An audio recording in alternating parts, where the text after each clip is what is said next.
Redmi Note, Note Prime, Note 3, Note 4, and Note 5 Pro. They all were amazing and unbeatable when they were launched.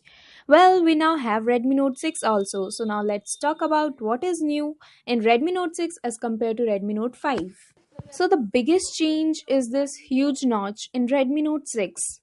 If you like the notch and find it modern and attractive, because notch is quite trendy these days, so it depends on your own perception, then you will probably love the front look of the phone.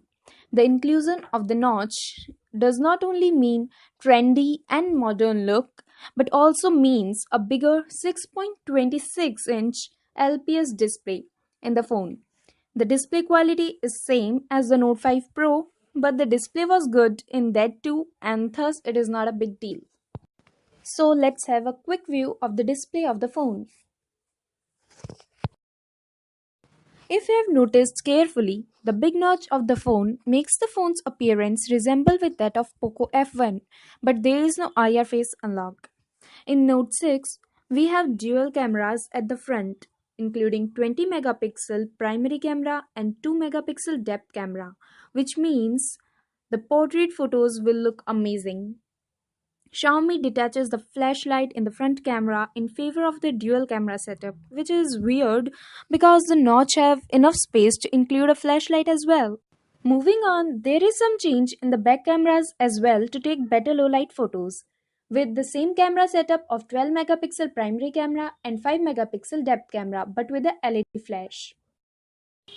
For comparing the camera quality of Note 5 and Note 6, we have taken the shots for you, and it feels like Note 5 has better colors than Note 6.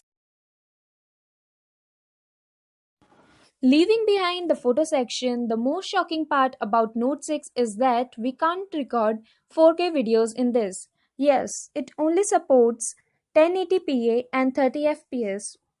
Let's talk about the outlook of the phone. All the other things look similar, same plastic body but with fingerprint sensor. Now the headphone is on the top of the phone with IR sensor. The specs remains the same and is powered by Snapdragon 636. They might have provided a better version of Snapdragon than this.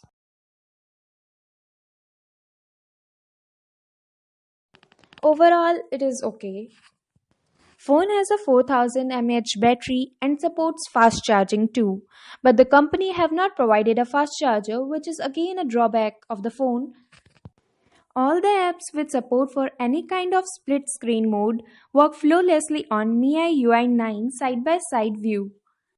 The phone also offers a security app which can scan for malwares and manage spammers.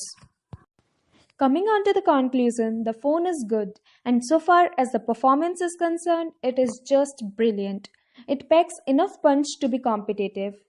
Thanks for watching the video, and if you like the video, please give it a thumbs up and don't forget to subscribe us. Thank you.